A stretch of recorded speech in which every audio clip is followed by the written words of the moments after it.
सभी को नमस्कार। करियर फर्स्ट चैनल पर आप सबका स्वागत है। डिक्टेशन लिखने के लिए तैयार रहें। Ready start.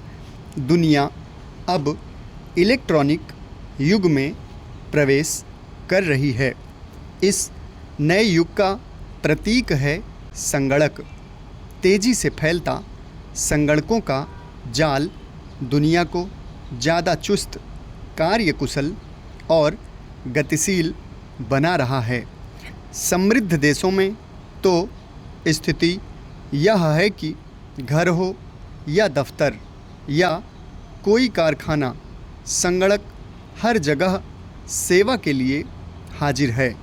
इसमें कोई शक नहीं कि संगणक काम करने का आसान और सस्ता माध्यम है, मगर इसका दूसरा और अंधकार युक्त पहलू यह भी है कि धोखाधड़ी, जालसाजी और तोड़-फोड़ का भी आसान साधन है।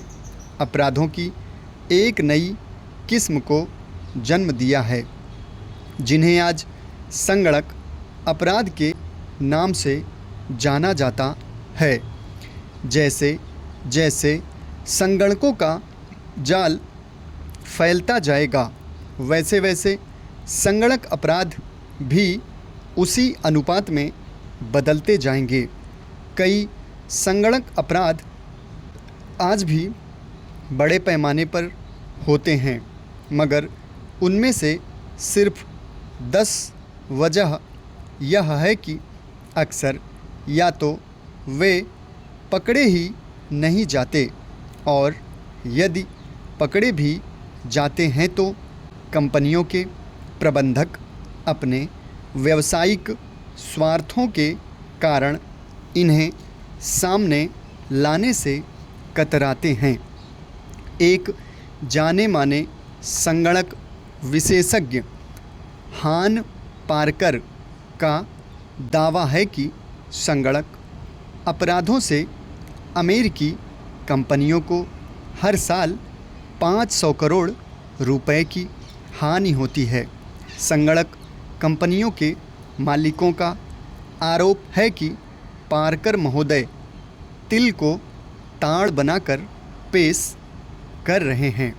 उनके आरोप में ज़्यादा दमखम नहीं है। वैसे संभव है कि प्रलय के अन्य मसीहाओं की तरह पार्कर ने भी आंकड़े बहुत बढ़ा चढ़ाकर पेश किए हों, मगर इस हकीकत को कैसे झुठलाया जा सकता है कि संगणक अपराधों में अक्सर बहुत बड़ी रकम की हेराफेरी होती है। एक सर्वेक्षण के अनुसार औसत संगणक घपला $5 लाख का होता है, जबकि परंपरागत ढंग से होने वाले घोटाले में औसतन $2500 की हेराफेरी होती है। प्रतिशत ही सामने आ पाते हैं। संगणक घोटालों की खूबी यह है कि इनमें अपराधी संगणकों की प्राविधिकी को ही उसके खिलाफ इस्तेमाल करता है। ज़्यादातर अपराधी संगणक केंद्रों के कर्मचारी ही होते हैं। पहले वे संगणकों के कामकाज की बारीक से बारीक जानकारी हासिल करते हैं, फिर उस जानकारी का इस्तेमाल कर संगणकों को ठप कर देते हैं।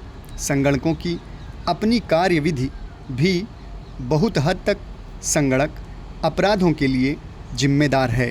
इसमें तथ्य या आंकड़े बाउचर या कागज़ों पर नहीं, चुंबकीय टेपों पर अंकित रहते हैं।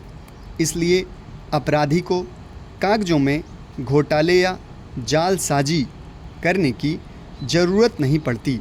संगणकों का सारा काम उसे दिए गए आंकड़ों और कार्यक्रमों के मुताबिक होता है।